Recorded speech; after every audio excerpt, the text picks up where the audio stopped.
हैं आप सभी लोग। Welcome to my YouTube channel. तो गाइज़, आज हम लोग देखेंगे देवयानी इंटरनेशनल के क्वार्टर 3 के रिज़ल्ट्स। तो मैं आपको दिखाता हूँ। तो अगर हम इस क्वार्टर में बात करें तो कंपनी का रेवेन्यू 14,408 लाख रुपए है। और अगर हम बात करें पिछले क्वार्टर में, तो पिछले क्वार्टर में कंपनी का रेवेन्यू 13,767 लाख रुपए था। और अगर हम बात करें पिछले साल की, तो पिछले साल कंपनी का रेवेन्यू 12,944 लाख रुपए था। अगर हम देखें तो क्वार्टर ऑन क्वार्टर कंपनी के रेवेन्यू में एक ज़बरदस्त तेज़ी है। और अगर हम साल दर साल देखें तो साल दर साल भी कंपनी के रेवेन्यू में एक काफ़ी अच्छी तेज़ी है। चलिए अब हम कंपनी के एक्सपेंसेस के बारे में बात करते हैं। अगर मैं कंपनी के एक्सपेंसेस बताऊं तो इस क्वार्टर में कंपनी के एक्सपेंसेस 14,464 लाख रुपए हैं। अगर हम पिछले क्वार्टर की बात करें तो कंपनी के एक्सपेंसेस 14,684 लाख रुपए हैं। और अगर हम पिछले साल की बात करें तो कंपनी के एक्सपेंसेस 12,948 लाख रुपए हैं। तो अगर हम क्वार्टर ऑन क्वार्टर देखें तो कंपनी के एक्सपेंसेस बढ़ते हुए दिखाई दे रहे हैं।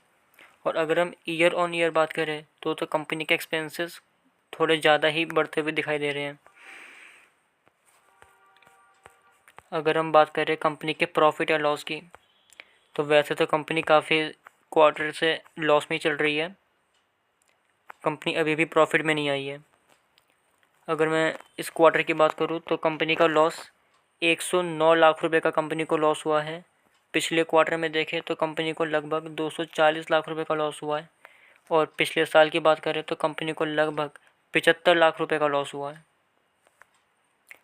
तो ये अगर हम क्वार्टर ऑन क्वार्टर बात करें तो कंपनी के लॉस घटते हुए दिखाई दिए हैं। लेकिन अगर हम साल दर साल चेक करें तो कंपनी के लॉस बढ़ते हुए दिखाई दिए हैं। और कंपनी जिस सेगमेंट में काम करती है उस सेगमेंट में हमें साल दर साल ही चेक करना होता है कंपनी के रेवेन्यू और कंपनी के लॉसेस को। क्वार्टर ऑन क्वार्टर इतना फ़र्क नहीं पड़ता।